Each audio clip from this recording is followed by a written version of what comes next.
దయచేసి మీరు కూర్చోవాలి. రైతు భరోసా కూర్చోండి కూర్చోండి దయచేసి కూర్చోండి. రైతు భరోసా అయితే మనం మాట్లాడడం జరుగుతుంది. రైతు భరోసా మీద అయితే దయచేసి కూర్చోండి కూర్చోవాల్సిందిగా.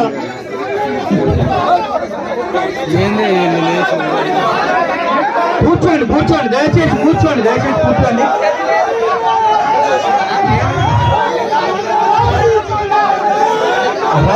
రైతు భరోసా మీద మాట్లాడే దయచేసి కూర్చోండి కూర్చోండి కూర్చోండి.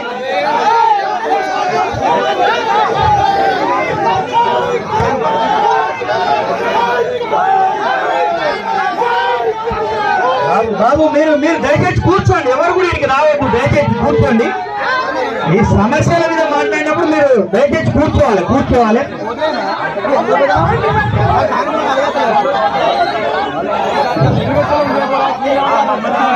కూర్చోండి కూర్చోండి.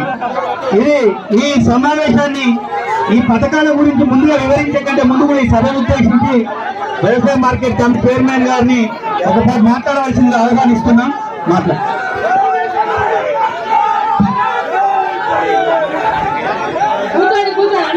ప్లీజ్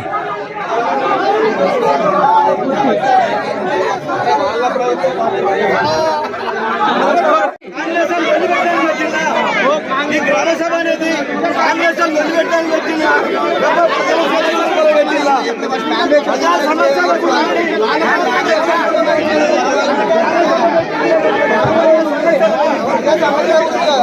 ప్రజా సమస్యల కొరకు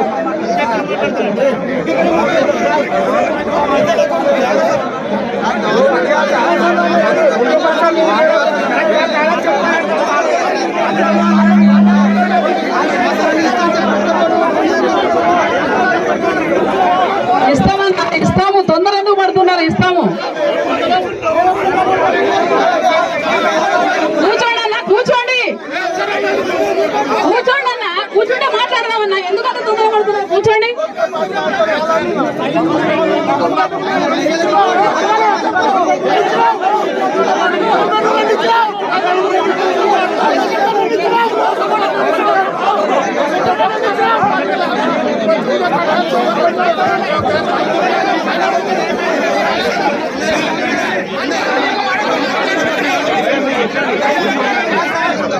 కూర్చోండి అన్న కూర్చోండి. అందరూ మాట్లాడాలి. కూర్చోండి.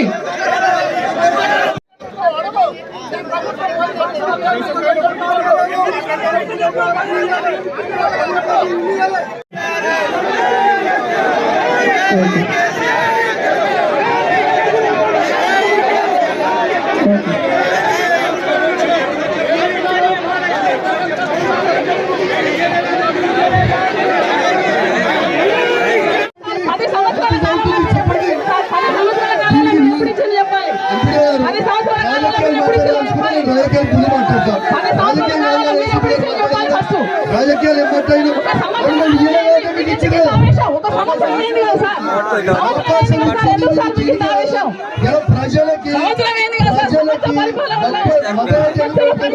ప్రజలకి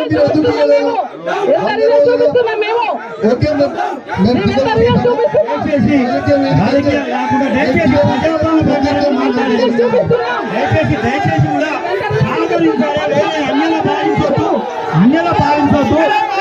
రాజకీయ దయచేసి ప్రజాపాలన గ్రామసభ నిర్వహించేటప్పుడు ప్రజాపాలనకు సంబంధించి మాట్లాడవలసిందిగా నేను ముఖ్య అతిథులను వేడుకుంటున్నా. ఆ చైర్మన్ నేనే చేసింది నేనే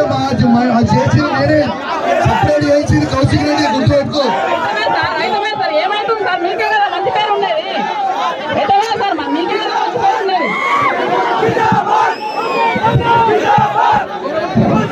అందరికీ నమస్తే.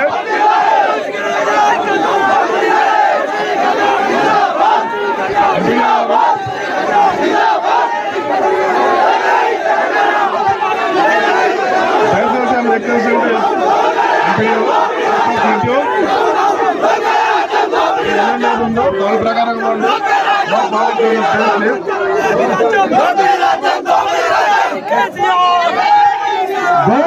దయచేసి ఈ పథకాల గురించి చెప్పడం జరుగుతుంది.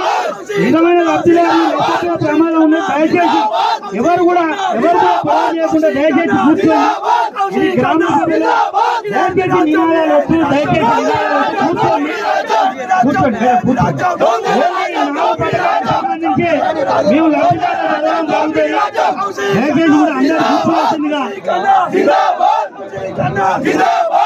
కేసీఆర్ గారి నాయకత్వం, కేసీఆర్ గారి నాయకత్వం, కేసీఆర్ గారి నాయకత్వం. నెక్స్ట్ మాకు రైతు ఆత్మీయ భరోసా గురించి, రైతు ఆత్మీయ భరోసాలో మనకు కనీసం 20 రోజులు పనిచేసి ఉపాధి హామీ కార్డు కలిగి ఉన్న వారందరూ కూడా రైతు ఆత్మీయ భరోసా మీద ఇవ్వడం జరిగింది. రైతు భరోసా 15 రోజులు వెంటనే.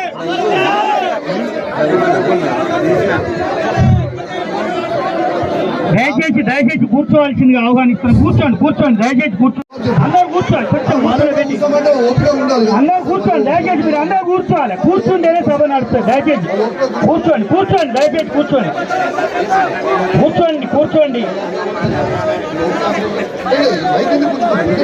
కూర్చోండి వాళ్ళు అడుగుతారు సమయం.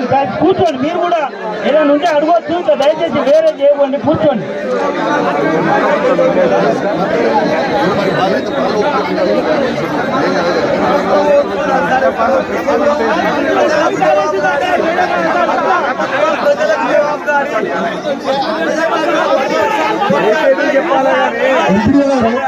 ఇప్పుడు ఈ 1440 మందికి మీరు ఇల్లు శాంక్షన్ ఎలిజిబుల్ లిస్ట్ అన్నారు.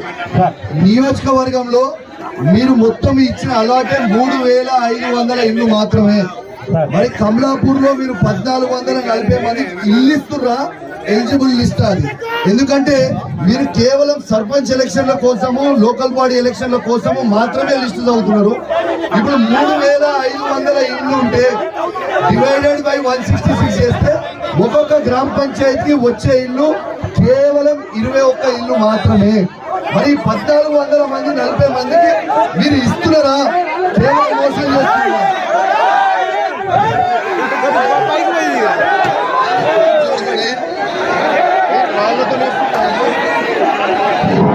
దయచేసి గొడవలద్దు. దయచేసి అందరు కూడా దయచేసి సీట్లలో కూర్చోవాలి. గొడవలద్దు. వాళ్ళని గొడవలు పెట్టుకోవద్దు దయచేసి.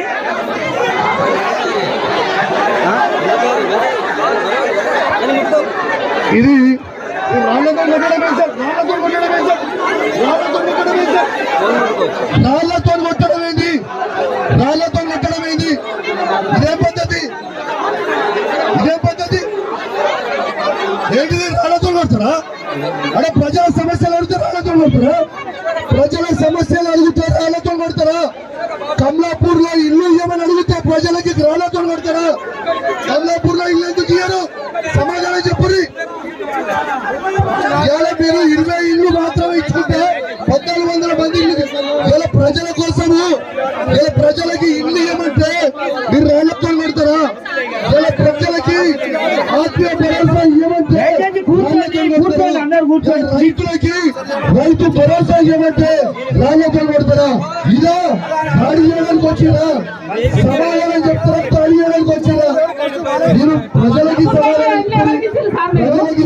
చెప్పుని. ఏం చేస్తున్నారో ప్రజలకు చెప్పుని. దాడి చేస్తే భయపడటం ఎవరిగా? ఈ దాడి చేసి మీ ముఖ్యమంత్రికే భయపడతారు.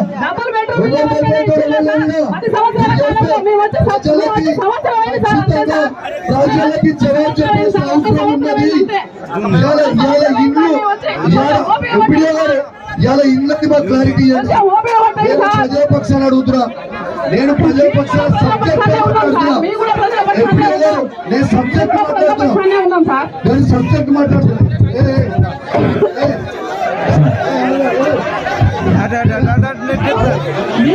దయచేసి కూర్చోవాలి. మీరు గొడవ చేయొద్దు. సమాధానం చెప్తాం. గౌరవ ఎమ్మెల్యే గారు అయిన దానికి సమాధానం చెప్తాం. అందరూ కూర్చోవాలి. ఇంత గొడవ పెట్టవద్దు. దయచేసి కుర్చీలలో కూర్చోండి. దయచేసి కూర్చోండి. కూర్చుంటే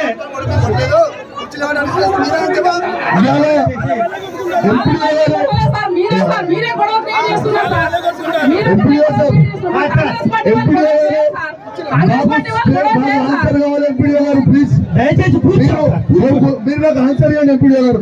మీరు 1440 మందికి లిస్ట్ ఇచ్చారు. 1440 మందికి లిస్ట్ ఇస్తే అలా ఎంత మందికి ఇల్లు ఇస్తున్నారో ప్రజలకు జవాబు చెప్పుర్రి. జవాబు చెప్పకుండా గొడవ చేసుడు ఎక్కడిది? గొడవలు దయచేసి చేయవద్దు. అడిగిన లబ్ధిదారులకు లబ్ధిదారులకు సబ్జెక్ట్ మాట్లాడుతున్నా, నేను తప్పు మాట్లాడుతాను కదా ఎంపీడీ గారు. నేను అబ్సల్యూట్లీ సబ్జెక్ట్ మాట్లాడుతున్నా. మేము అడిగింది 1440 మందికి మీరు శాంక్షన్ అంటారు. ఇండ్లు ఎంత మందికి ఇస్తున్నారు అనేది చెప్పండి. అది మైక్ లో మీరు చెప్పండి. మీరు ఊరికనే లిస్ట్ అనౌన్స్ చేసేస్తే ప్రజలని తప్పదో పట్టిస్తున్నారు. 1440 మందికి మీరు ఇల్లు వచ్చేసిందని వాళ్ళు అనుకుంటారు, కానీ యాక్చువల్లీ మీరు 1440 మందికి ఇల్లు ఇస్తలేరు. కేవలం 20 మందికి మాత్రమే ఇస్తున్నారు.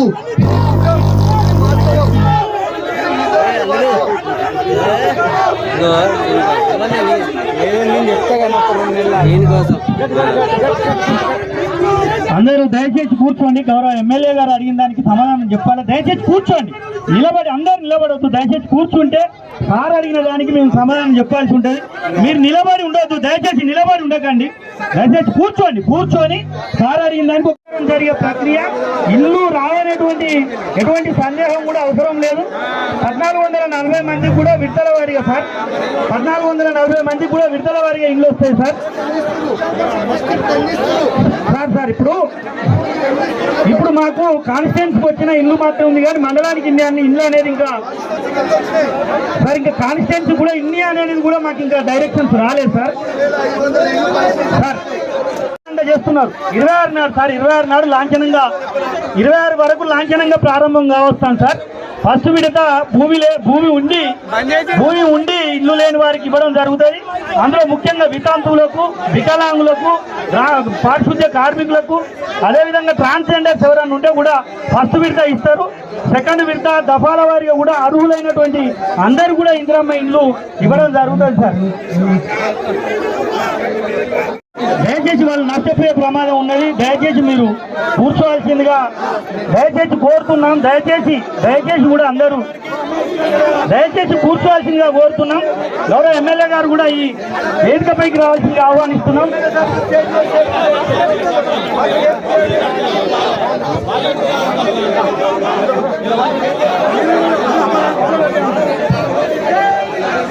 దయచేసి గౌరవ ఎమ్మెల్యే గారిని స్టేజ్ పైకి రావాల్సింది ఆహ్వానిస్తున్నాం.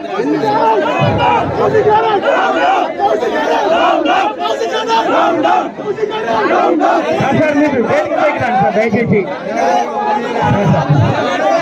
మీరు అందరూ కూడా దయచేసి ప్రశాంతంగా కూర్చోవాలి.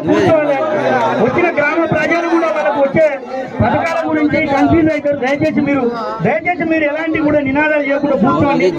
ప్రజలకు రావాల్సినటువంటి ఆ 4 పథకాల గురించి కొంచెం సవివరంగా చెప్పాల్సి ఉంటుంది. దయచేసి కూర్చోవాలి. మీరు కూర్చోవాలని దయచేసి. సభకు నమస్కారం అండి. ఇందిరమ్మ ఆత్మీయ భరోసా గురించి క్లారిటీ ఇస్తున్న పనిచ్చి వాళ్ళను కూడా అర్హత పొందేటట్టు చేస్తాం. వాళ్ళకే పనిచ్చి వాళ్లకు 20 రోజులు నిండిన తర్వాత వాళ్ళను కూడా లబ్ధిదారుల జాబితా చేర్చే విధంగా చేస్తాం. సార్ మాకు ఈ విషయం తెలియదు, ఇట్లాంటి స్కీమ్ ఉంటుందని తెలిసి ఉంటే మేము కూడా 100 రోజుల జాబితా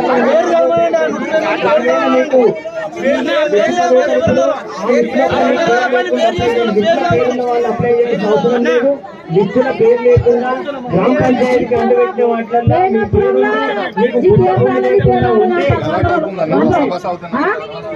సార్లు ఇప్పుడు 100 రోజుల పాలన చేసేటండి. ఆయన పేరు నాకు చెప్తున్నారు మేడం. ఇదొకటి నాకు 10 సంవత్సరాలు. ఇక ఇప్పుడు కేసీఆర్ ప్రభుత్వం చేస్తుంది. 35 మేము పూర్తిగా చదివినాక ఎవరన్నా అర్హత లేని వాళ్ళు ఉంటే వాళ్ళవి కూడా మేము చూడండి. అర్హత ఉన్న అందరి కూడా మేము రాస్తున్నాం. అర్హత ఉన్నాయి కూడా అన్ని కూడా తీసుకుంటాం. అమ్మా మీరు మాట్లాడినాక మీరు రండి. దయచేసి మాట్లాడతండి. అయిపోయినాక మీరు చెప్పండి. మిమ్మల్ని పిలిపిస్తాం.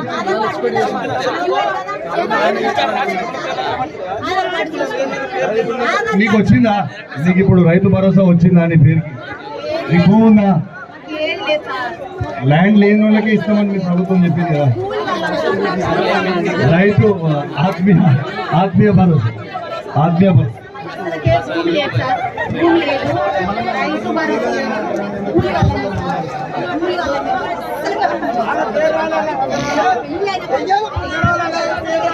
ఇప్పుడు మీ పేర్లు కూడా ఏమైనా మిస్ అయితే నమోదు చేస్తారు. దయచేసి మీరు ఎందుకులా కావాలని మీకు తెలియాలని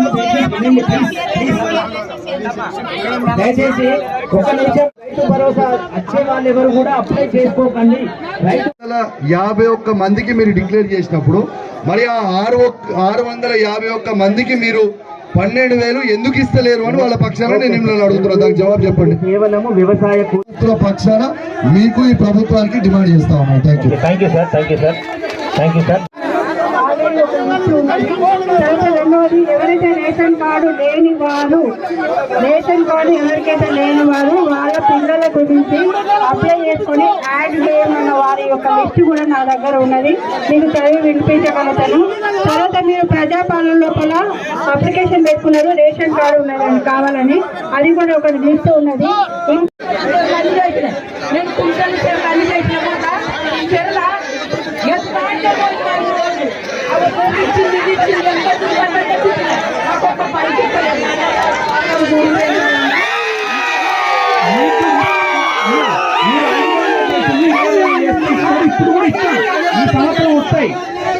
ఈ సంవత్సరం వస్తాయి మీకు 5 కాదు 20 రోజులు ఎప్పుడు చేసినాం మనం 5 రోజులు ఎప్పుడు చేసినాం? ఎండాకాలంలో చేసినావా?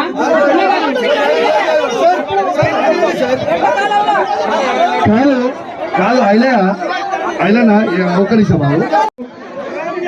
అలా సగం మంది టీఆర్ఎస్ పార్టీలో పనిచేసిన వాళ్ళు మాతో ఉన్నోళ్ళే. వాళ్ళకి ఒరిజినల్ కాంగ్రెస్ వాళ్ళు మీరు అడుగుని నేను సంతోషపడతా. పొద్దున్న లేచి బ్రోకర్ కాదని కీడ ఉండేటోడు సాయంత్రం మళ్ళీ మీకు కూడా చెప్తున్నా. అలా ఉన్న సగం మంది నాతో రోజు ఫోన్ మాట్లాడతారు. మీకు ఏం చెప్పాలి?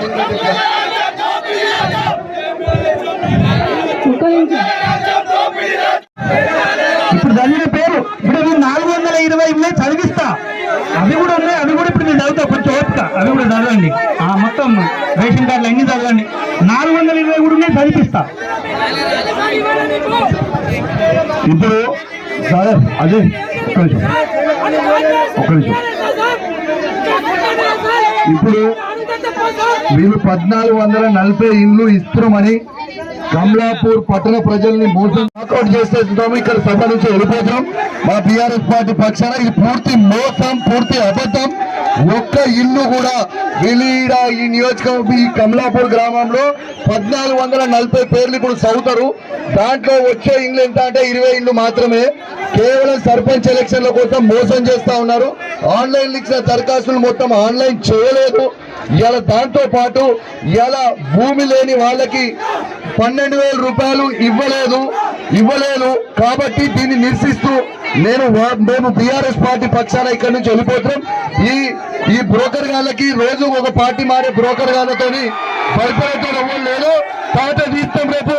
ఏం భయపడేటో ఎవరు లేదు. గుర్తుపెట్టుకొని టైం వచ్చాం.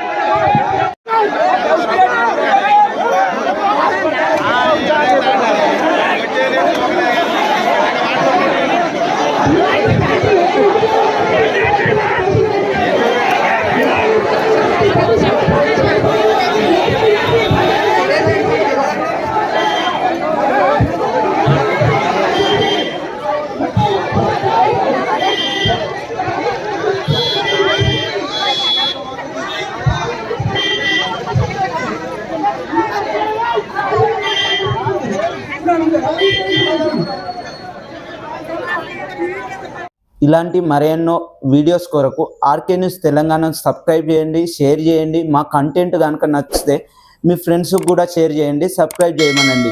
ఇలాంటి మీ సపోర్ట్ ఎల్లవేళలా మాకు ఉంటే మున్ముందు మంచి మంచి వీడియోస్ చేస్తామని, తెలంగాణ ప్రజల కోసం ప్రశ్నిస్తాం తెలంగాణ మీద అని కోరడం జరుగుతుంది.